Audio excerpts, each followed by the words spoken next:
before the earth was created, there were other aeons. There were other civilizations. There were other realms. God was called creator, not when he started with earth. The Bible said in the beginning, God created heaven. So he was creator many aeons before it became necessary to create earth. And before men were created, God had created many other ranking entities. Princes in Zion. Some of them have statures of rulers. Even when they fell, they were still recognized as rulers of darkness. Because of the level of scepter they were wielding in the realm of God. They were created princes. So even in the state of their fall, if you make a mistake of undermining them, you'll be in trouble. They are called the rulers of the darkness of this world. Now, all of this happened before man came. And even in the realm of God, there are some that were not given designation. They were called elders. So they have become so old. And only God knows what reference was used to judge their age. Because they are living in a realm where time does not exist. In the realms eternal, time is not a framework of reference. Now, if a being is living in a realm where there is no time and is called an elder, the question you ask yourself is, by what parameter was your age judged? How did you become an elder? It means there are many businesses in the corridors of light that creatures that have existed before us are already actively participating in. And so when God created us, we were novices. In fact, we were so much of novices that a fallen prince could deceive Adam cheaply. He didn't need a rehearsal. He showed up and looked at him, and he saw him as the last born of creation. He said, before you came here, there's a government beyond the stars. I was in the realms of God. I walked in the midst of the coals of fire. I know the ways of Abba. When God was contemplating creating your civilization, we were there. We sang into the foundation of the earth. I'm a singer. I know the mysteries of sound. In the corridors of glory, I am a captain of sound. And God cannot function without sound. I know how your makeup was designed. And when he looked at the man, he saw his naivety and it deceived him cheaply. And the reason the man fell was because he didn't know that there was a government. You know, I can walk into the UK now, and because I see a lot of advanced civilization, there is a train, there is football pitches, there are so many things, I can begin to enjoy myself and forget that there is an ancient monarch that exists in a place that regulates this civilization. And if I'm not careful, if I fall into rebellion, that monarch can use this system to find me and eject me. Because it may look as if the territory is free, but there is a system regulating it. And that monarchy is more ancient than my grandfather's. Some of the buildings standing here were built 1,000 years ago, when no cell, no chromosome had matured to think of bringing me. So I can come into this civilization and forget that there's a government, that everything I'm seeing is not random. Everything I'm seeing is regulated, highly regulated. And for me to be relevant, I must enter that government and align myself. So when Adam came, he didn't know that there was a government, that he needed to align himself.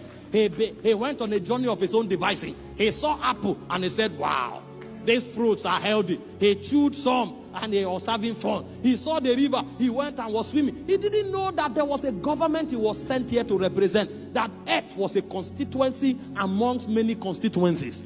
He would have asked himself, why is Michael called Ark? If he would have asked some question, why is he called Ark? It means there's a quadrant that this guy commands. So he's a commander among certain angels that operate in a government. He didn't know a civilization was going on. And so he fell. And since that man fell, God has been on a project of recuperation, of restoring and of redeeming the earth. Because his constituency is about to be cut off. A county is about to be cut off. In the heavens, there are many realms represented by many entities of glory, dominions, principalities, powers, rulers. This is one of our dominion. He came here and he began to live for pleasure. He's about to be cut off. And so from the day the man fell, the whole idea of legislation in Zion was an attempt to redeem him. And so Jesus showed up, and he knew what he was going to do to restore humankind back to their place, not in having fun, but in representing God as constituency agents that represents an aeon. But when he looked into the spirit, a lamentation came out of his spirit. He said, the harvest is truly, truly plenteous. He said, the laborers are few. And he now said, pray ye the Lord of the harvest, that he might send laborers into his harvest. And so the reason some of us became aware of serving God is not because we are smart. We came by prayer. We came by the priesthood of patriarchs. We came by the priesthood of the Christ himself. We came by prayer. We didn't come because we are wise. And so when a conference like this is put together, because we have realized that God has an agenda and we are representing that agenda, we know we need to pray for more to come. And so all of you seated here, number one, this conference is going to awaken you to the fact that you are not living here for fun. You are living here as a representative of the government of God. God wants to colonize the earth, and you are the agent that he is sending. You came by prayer. And if you fail in your duty as a custodian and an ambassador of heaven, United Kingdom will plunge into darkness.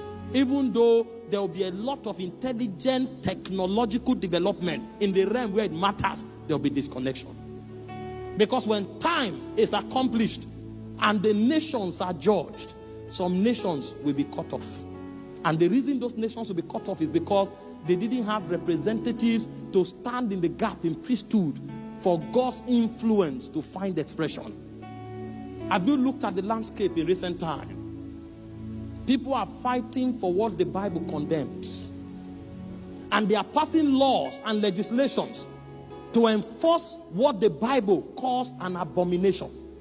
The reason people can sit in government to pass those laws in the first place is because there's a depletion in priesthood.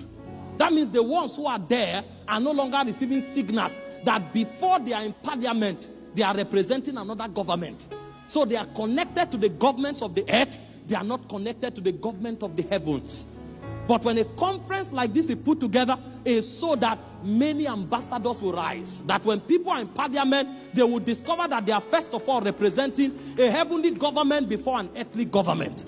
That when people are in the economy, they will realize that they are representing a heavenly government before an earthly government. Otherwise, the worship and memory of our God will become history. And one day people will say, once upon a time, there was a group of people that called on the name of one Jesus. But it will never happen. Because so long as you and I have breath, we will represent Jesus. Only Yeshua will reign forever. To your kingdom there is no end. There are kings, there are kingdoms, there are mountains, and there are thrones. Only Yeshua will reign forever. To his kingdom there is no end. There are kings, there are kingdoms, there are mountains,